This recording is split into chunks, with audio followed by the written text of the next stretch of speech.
வணக்கம். FDC academy சார்பாக நம்ம பார்க்க போகிறது நம்மளுடைய ஸ்கூல் ஸ்டூடெண்ட்ஸ், அதாவது இந்த வருடம் பப்ளிக் எக்ஸாம் ஃபேஸ் பண்ணுற 10th ஸ்டாண்டர்ட் ஸ்டூடெண்ட்ஸ்க்காக சோஷியல் சயின்ஸ் அதில் இருக்கக்கூடிய இம்பார்ட்டண்ட் 2 மார்க்ஸ் பார்க்க போகிறோம். ஹிஸ்ட்ரி அண்ட் எக்கனாமிக்ஸ் ரெண்டுலையும் சேர்த்து ஒரு 55 2 மார்க்ஸ் நம்ம எடுத்து வச்சுருக்கோம். இது ஆடியோ ஃபார்மேட்டில் தான் கொடுக்க போகிறேன். நீங்கள் ஒவ்வொரு கொஷினாக சொல்கிற ஆர்டர் படி நோட் பண்ணிக்கோங்க. அதுக்கப்புறம் இதை டெஸ்ட்டாக எழுதுங்க. அதாவது சோஷியல் சயின்ஸ்க்குன்னு சொல்லி ஒரு செப்பரேட் நோட் ஒன்று போட்டுக்கோங்க. இங்கே அகாடமியில் படிக்கிற ஸ்டூடெண்ட்ஸாக இருந்தாலும் சரி, இல்லை அதர் ஸ்டூடெண்ட்ஸாக இருந்தாலும் சரி, இங்கே கொடுக்குற வீக்லி டெஸ்ட் நீங்கள் ஃபாலோ பண்ணலாம். அந்த social note full and full up to exam டைமில் நீங்கள் ரிவிஷன் பண்ணுற மாதிரி உங்களுக்கு யூஸ்ஃபுல்லாக இருக்கணும். அதனால் டெஸ்ட்டு தெளிவாக எழுதணும். ஃபர்ஸ்ட்டு இதில் கொடுக்கக்கூடிய 55 கொஷின்ஸும் இன்றைக்கி ஹிஸ்ட்ரி அண்ட் எக்கனாமிக்ஸ் ரெண்டும் சேர்ந்து 2 மார்க்ஸ் எடுத்திருக்கோம். அந்த 55 கொஷின்ஸும் நீங்கள் ஆர்டர் படி எழுதி வச்சுக்கோங்க. அதுக்கப்புறம் டெஸ்ட் எழுத ஆரம்பிங்க. டெஸ்ட்டோட பிளானும் உங்களுக்கு நான் இப்போ தெளிவாக எக்ஸ்பிளைன் பண்ணுறேன். ஸ்டூடெண்ட்ஸ், நீங்கள் நினைக்கலாம் நமக்கு ஏன் ஒரு பிடிஎஃப் ஃபார்மேட்டாக இருந்தால் ரொம்ப ஈஸியாக இருக்கும், அப்படி கொஷின் பிரிண்ட் அவுட் போட்டு நம்ம எழுதிக்கலாமே. அதாவது எந்த ஒரு வேலையும் உழைப்பின்றி ஊதியம் இல்லை அப்படின்றது தான். ஸோ நீங்கள் எழுதணும், ப்ராக்டிஸ் பண்ணணும். அப்போ தான் உங்களுக்கு அது லைஃப்க்கு யூஸ்ஃபுல்லாக இருக்கும். எல்லா கொஷின்ஸும் உங்களுக்கு கையிலே கிடச்சிருச்சு அப்படின்னா உங்களுக்கு அது மேலே உள்ள ஆர்வம் குறைவாக இருக்கும். அப்படி இல்லாமல் உங்களுடைய கைப்பட கொஷின்ஸ் நீங்கள் எழுதுங்க. அப்போ தான் ஆன்சர்ஸ் நீங்கள் தேடி படிச்சுட்டு எழுதணும்னு தோணும்.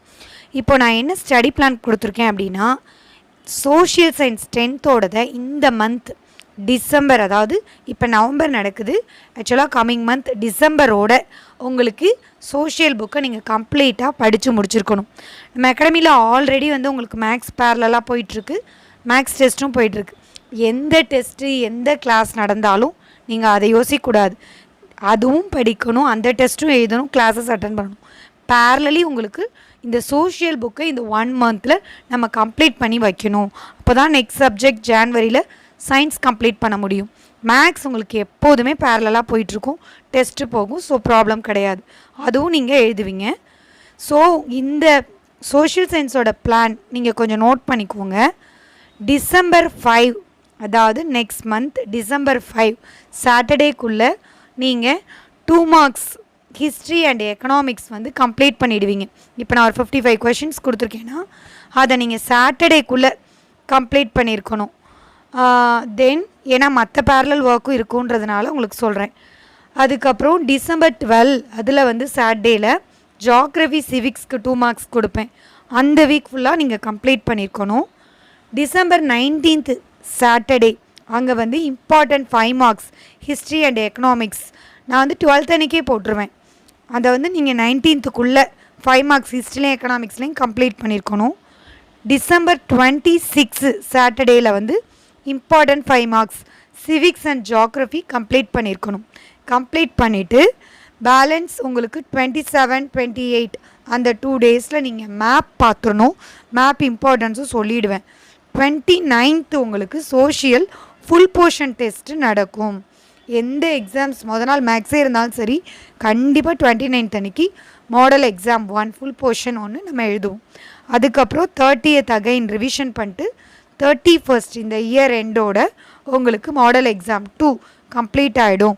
2 டைம்ஸ் சோஷியல் நீங்கள் ஃபுல் போர்ஷன் எழுதிடுவீங்க. அதாவது ஃபுல் கொஷின் பேப்பர் எழுதி முடிச்சிட்டிங்கன்னா சோஷியல் இந்த டிசம்பர் மந்தோட கம்ப்ளீட்டாக படித்த ஒரு ஃபீல் உங்களுக்கு இருக்கும். அடுத்ததான் நம்ம ஃபர்தர் சப்ஜெக்ட்ஸும் பார்க்கலாம். சரி, இப்போ கொஷின்ஸ் நோட் பண்ணிக்க ஆரம்பிங்க. அகைன் சொல்கிற இன்ஸ்ட்ரக்ஷன் நோட் பண்ணிக்கோங்க. தனியாக ஆல்ரெடி இங்கே இருக்க டெஸ்ட் நோட் கிடையாது, தனியாக ஒரு டெஸ்ட் நோட் போடணும். அந்த டெஸ்ட் நோட்டில் 1 to 55 இப்போ இந்த கொஷின்ஸ் நாளைக்கு எழுதிட்டு டெஸ்ட்டுக்கு எழுதுகிற மாதிரி இருக்கும். ஓகேங்களா? சரி, கொஷின்ஸ் பார்க்கலாம். Question number 1 Tamil medium note பண்ணிக்கோங்க. மூவர் கூட்டு நாடுகளின் பெயர்களை குறிப்பிடுக. மூவர் கூட்டு நாடுகளின் பெயர்களை குறிப்பிடுக. இங்கிலீஷ் மீடியம் நீங்கள் நோட் பண்ணிக்கோங்க. Name the countries of the triple entente. Question number 2 Tamil medium. பதுங்கு குளிப்போர் முறை குறித்து நீங்கள் அறிந்தது என்ன? பதுங்கு குளிப்போர் முறை குறித்து நீங்கள் அறிந்தது என்ன? இங்கிலீஷ் மீடியம் உங்களுக்கான question. What do you know of trench warfare? What do you know of trench warfare? The shorter trench warfare அப்படின்னு எழுதிக்கோங்க. Question number 3. பன்னாட்டு சங்கத்தின்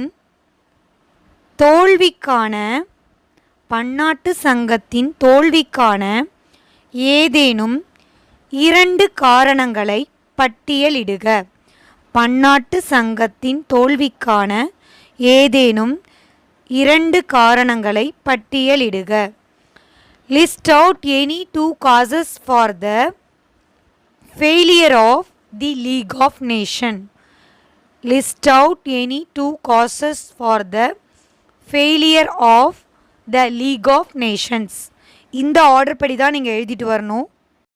கொஸ்டின் நம்பர் 4 செகண்ட் யூனிட்டில் இந்தோசீனாவில் நடைபெற்ற வெள்ளை பயங்கரம் குறித்து நீங்கள் அறிந்தது என்ன? இந்தோசீனாவில் நடைபெற்ற வெள்ளை பயங்கரம் குறித்து நீங்கள் அறிந்தது என்ன? பேஜ் நம்பர் 30 இருக்குது. நீங்கள் கொஷின் கொஞ்சம் நோட் பண்ணிக்கோங்க ஃபாஸ்ட்டாக. இங்கிலீஷ் மீடியம் உங்களுக்கு பேஜ் நம்பர் 26 இருக்குது. Question number 4. What do you know of the white terror in Indochina? Question number 5. Ottawa பொருளாதார உச்சி மாநாட்டின் முக்கியத்துவம் குறித்து விவாதிக்கவும். Discuss the importance of Ottawa Economic Summit. Question number 6. Order படி தான் நான் கொடுக்குற ஆர்டர் படி தான் எழுதுங்கப்பா. Question number 6. டாலர் ஏகாதிபத்தியம் தெளிவுபட விளக்குக. Define dollar imperialism. Question number 7. பொருளாதார பெருமந்தம் இந்திய வேளாண்மையின் மீது எத்தகைய தாக்கத்தை ஏற்படுத்தியது? Question number 7, English medium. How did Great Depression impact on the Indian agriculture? Question number 8. 1884-85 நடைபெற்ற பெர்லின் காலனிய மாநாட்டின் சாரத்தை குறிப்பிடுக. Question number 8. Point out the essence of the Berlin Colonial Conference 1884-85. ஓகேவா? நெக்ஸ்ட் யூனிட்டில் இருக்குது. கொஷின் நம்பர் 9 நோட் பண்ணிக்கோங்க. Question number 9. முத்து துறைமுக நிகழ்வை விவரி. முத்து துறைமுக நிகழ்வு 3வது யூனிட்டில் இருக்குது.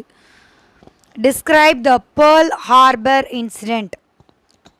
Question number 10. பன்னாட்டு நிதியமைப்பின் IMF நோக்கங்கள் யாவை? What are the objectives of IMF? Question number 11. Bretton Woods இரட்டையர்களின் பெயர்களை குறிப்பிடுக. Name the Bretton Woods twins. Question number 11 இது. பேஜ் நம்பர் 38 இருக்குது. ஸ்பெல்லிங் ப்ராப்பராக பார்த்து எழுதுங்க. இங்கிலீஷ் மீடியத்துக்கு, தமிழ் மீடியத்துக்கு பேஜ் நம்பர் 43 இருக்குது. நெக்ஸ்ட் யூனிட் 4 எடுத்துக்கோங்க. Question number 12. மார்ஷல் திட்டம் என்றால் என்ன? மார்ஷல் திட்டம் என்றால் என்ன? What was Marshall Plan? What was Marshall Plan? Question number 13. மாவோவின் நீண்ட பயணம் பற்றி குறிப்பு வரைக. பேஜ் நம்பர் 57 இருக்குது. மாவோவின் நீண்ட பயணம் பற்றி குறிப்பு வரைக. பேஜ் நம்பர் 52 இங்கிலீஷ் மீடியத்துக்கு. Write down the notes on Mao Long. Question number 14. Baghdad உடன்படிக்கை பற்றி அறிந்ததை எழுதுக. What do you know of Baghdad Pact? Baghdad உடன்படிக்கை, பாக்தாத் Pact. Question number 15. 3ஆம் உலக நாடுகள் பற்றி ஒரு குறிப்பு வரைக. 3ஆம் உலக நாடுகள் பற்றி ஒரு குறிப்பு வரைக. Write a note on third world countries. Question number 16. 16. சீனாவில் 1911ஆம் ஆண்டில் நடந்த புரட்சிக்கு ஏதேனும் 3 காரணிகளை குறிப்பிடுக. Write any 3 causes for the Chinese Revolution of 1911. அடுத்தது கொஷின் நம்பர் 7 பார்க்க போகிறோம். நெக்ஸ்ட்டு அதாவது 5th யூனிட்டில் பார்க்க போகிறோம். 17வது கேள்வி, ராமலிங்க சுவாமிகளின் சீர்திருத்தங்கள் குறித்து சிறு குறிப்பு வரைக. Write a note on reforms of Ramalinga Adigal. Question number 18, பிரம்ம சமாஜத்தால் ஒழிக்கப்பட்ட சமூக தீமைகள். பிரம்ம சமாஜத்தால் ஒழிக்கப்பட்ட சமூக தீமைகள் யாவை? Question number 18, list the social evils eradicated by Brahmo Samaj. Page number 62ல் 4th கொஷினாக வரும். 18 அது கொஷின் நம்பர் 18. நெக்ஸ்ட்டு பார்க்க போகிறது கொஷின் நம்பர் 19. அது யூனிட் 6ல் இருக்குது. யூனிட் 6 அதாவது தமிழ் மீடியமாக இருந்தால் பேஜ் நம்பர் 79ல் இருக்குது. பேஜ் நம்பர் 79 எடுத்துக்கோங்க. நீங்கள் அதை மார்க் பண்ணிவிட்டு இல்லை எழுதிடுங்க. இங்கிலீஷ் மீடியமாக இருந்தால் பேஜ் நம்பர் 73ல் இருக்குது, 73. கொஷின் நம்பர் 19 என்னென்னா, திருச்சிராப்பள்ளி பிரகடனத்தின் 1801 முக்கிய கூறுகளை கூறுக. English medium, highlight the essence of Tiruchirappalli proclamation of 1801. Question number 20, கம்பெனியாருக்கும் கட்டபொம்மனுக்கும் இடையே சர்ச்சை ஏற்பட காரணமாக விளங்கியது எது? Question number 20, what was the bone of contention between the company and Kattabomman? Question number 21, Kalakkad போரின் முக்கியத்துவம் யாது? What was the significance of the battle of Kalakkad? அடுத்தது நெக்ஸ்ட் யூனிட் பார்க்க போகிறோம். யூனிட் 7 எடுத்துக்கோங்க. 7வது யூனிட்டில் கொஷின் நம்பர் நம்மளோட ஆர்டர் படி 22, பேஜ் நம்பர் 94ல் இருக்குது தமிழ் மீடியத்துக்கு. இங்கிலீஷ் மீடியத்துக்கு வந்து பேஜ் நம்பர் 87ல் இருக்குது. தன்னாட்சி ஹோம் ரூல் இயக்கத்தின் குறிக்கோள்களை விவரிக்கவும். கொஷின் நம்பர் 22 இங்கிலீஷ் மீடியத்துக்கு, highlight the objectives of home rule movement. Question number 23 Tamil medium, Lucknow ஒப்பந்தத்தின் முக்கிய அம்சங்களை தொகுத்து வழங்கவும். Summarise the essence of Lucknow pact. அடுத்தது யூனிட் 8ல் பார்க்க போகிறோம். Question number 24. கொடுக்குற ஆர்டரில் தான் எழுதணும், யாரும் அதை கன்ஃபியூஸ் பண்ணி மாற்றி எழுதிடாதீங்க. பேஜ் நம்பர் 104 எடுத்துக்கோங்க English medium. Tamil medium page number 112 எடுத்துக்கோங்க. கொஷின் நம்பர் 24 பாருங்கள். கிலாபத் இயக்கம் பற்றி குறிப்பு வரைக. Write a note on Khilafat movement. Question number 25, Simon குழு புறக்கணிக்கப்பட்டது ஏன்? Why was Simon Commissions boycotted? Question number 26, Jallian வாலாபாக் படுகொலை பற்றி விவரிக்கவும். Describe the Jallian Wala Bagh massacre. Question number 27, ஒத்துழையாமை இயக்கத்தை ஏன் காந்தியடிகள் திரும்ப பெற்றார்? Why did Gandhi withdraw the non-cooperation movement? இந்த ஆர்டரிங்கில் தான் நீங்கள் எழுதணும். Question number 28, what is பூர்ண ஸ்வராஜ்? முழுமையான சுயராஜ்யம் என்றால் என்ன? அடுத்ததாக யூனிட் 9ல் 29th கொஷின்ஸ் பார்க்கலாம். இங்கிலீஷ் மீடியம் பேஜ் நம்பர் 114ல் இருக்குது. தமிழ் மீடியத்துக்கு பேஜ் நம்பர் 123ல் இருக்குது. கொஷின் நம்பர் 29, இந்தியாவின் விடுதலை போராட்டத்தில் அன்னி பெசன்ட்டின் பங்களிப்பு யாது?